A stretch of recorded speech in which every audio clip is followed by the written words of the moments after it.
In the United States, the rule of law is not merely a moral slogan or a rhetorical flourish used in political speeches. It is a structural principle that underpins the entire constitutional order.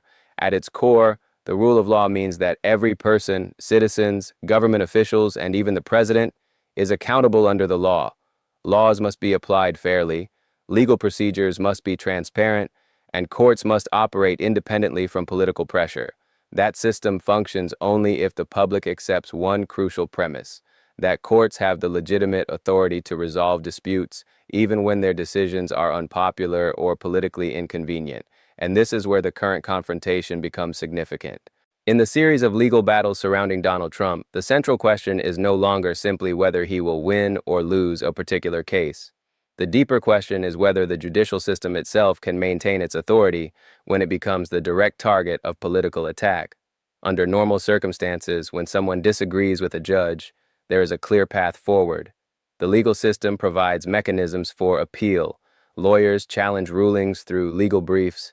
They argue about precedent, statutory interpretation, and constitutional authority, but when disputes shift from legal argument to political confrontation, when judges are portrayed not as arbiters of law but as partisan adversaries, the damage extends beyond any individual case. What begins to erode is public confidence in the courts themselves, and that confidence is essential. The framers of the U.S. Constitution designed the American government around a system of separated powers. Congress writes the laws, the executive branch enforces them, and the judiciary interprets them. Each branch checks the others, but the system assumes something important, that no branch can simply declare itself beyond legal restraint. The presidency, despite its immense power, was never intended to operate as an unchecked authority. It was designed to function within a network of constitutional limits. This is why the legal controversies involving Trump have increasingly centered on a specific question: how far presidential immunity extends. In July 2024, the United States Supreme Court addressed that question in the case Trump versus United States. The court concluded that a president has absolute immunity for core constitutional powers, presumptive immunity for official acts, and no immunity for unofficial acts. That decision rejected the argument that a former president could never be prosecuted, but it also established significant protections for actions taken within the scope of presidential duties, and that is where the legal complexity begins. Because once the court acknowledges broad immunity for official conduct, the next question becomes unavoidable. Who determines whether an action qualifies as an official act? That question may sound technical, but it carries enormous implications. If the category of official acts becomes expansive enough, it could shield a wide range of behavior from criminal liability. Actions that might otherwise be scrutinized under ordinary legal standards could instead be protected under the umbrella of executive authority. The Department of Justice warned about precisely this risk during the litigation. Government lawyers argued that an overly broad immunity doctrine could create a dangerous precedent, one that places former presidents in a position effectively beyond the reach of criminal law for certain conduct. This concern does not arise from partisan disagreement. It arises from constitutional design. A democracy must protect public officials from frivolous or politically motivated prosecutions, but that protection cannot be so extensive that it eliminates accountability altogether. The challenge is maintaining the balance. Too little protection, and the presidency becomes vulnerable to endless legal harassment. Too much protection, and the presidency becomes insulated from the very laws it is supposed to uphold. And once that balance shifts too far toward immunity, the principle that no one is above the law begins to weaken. Another troubling dimension of the current moment is the growing tendency to transform legal disputes into political campaigns against the judiciary itself. The American judicial system has historically survived intense political disagreements because of a widely shared understanding. Judges may be criticized, their decisions may be challenged, but their authority must ultimately be respected. When that distinction collapses, when criticism becomes delegitimization, the consequences extend beyond any particular ruling. Federal courts have already warned about rising threats against judges. Security concerns for members of the judiciary have increased significantly in recent years. Judges have required protection from U.S. Marshals simply for carrying out their duties. That environment poses a profound challenge to judicial independence, because courts depend on more than written statutes. They depend on legitimacy. A court's authority is not enforced solely by police power. It is sustained by the public's belief that legal decisions deserve compliance, even when those decisions are controversial. Once large segments of the public begin to view the courts as merely political actors, that legitimacy weakens. And when legitimacy weakens, the rule of law itself becomes fragile. It is important to understand that the collapse of the rule of law does not typically happen through dramatic or sudden events. Courts do not suddenly disappear. Judges continue wearing their robes. Legal filings are still submitted. Hearings are still scheduled. From the outside, the institutional structure appears unchanged.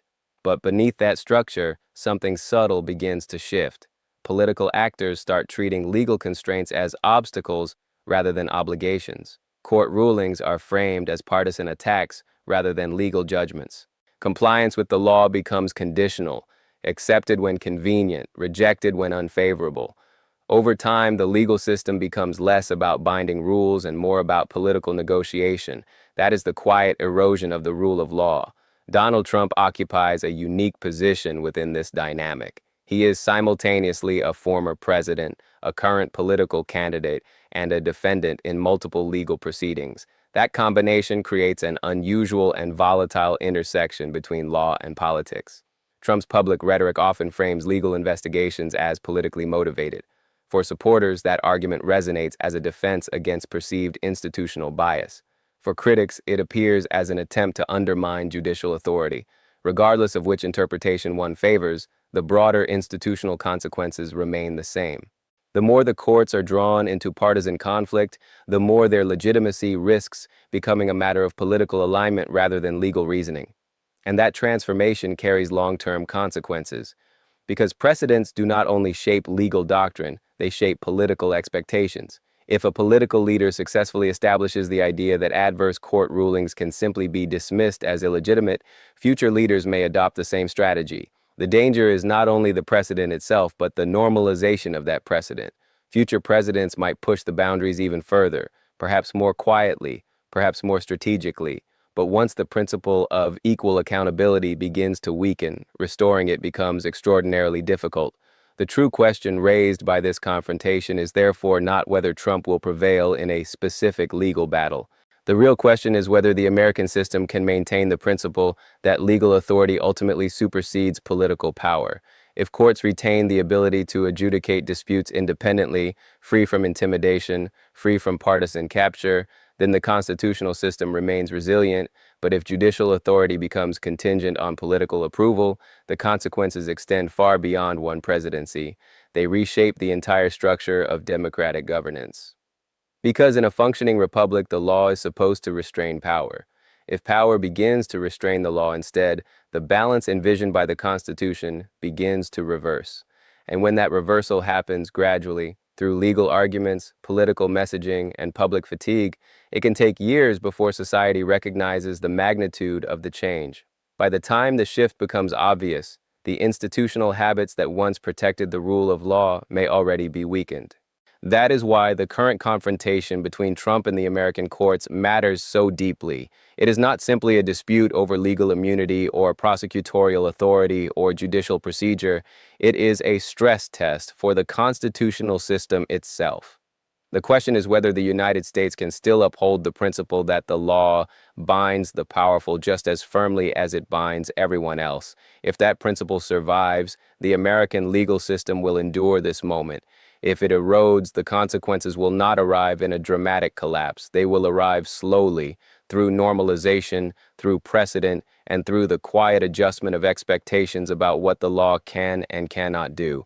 And that is how the rule of law fades in modern democracies, not with a single decision, but with a series of decisions that gradually redefine the limits of accountability. The outcome of this moment will therefore shape not only the legal fate of one individual, but the institutional future of the American Republic itself.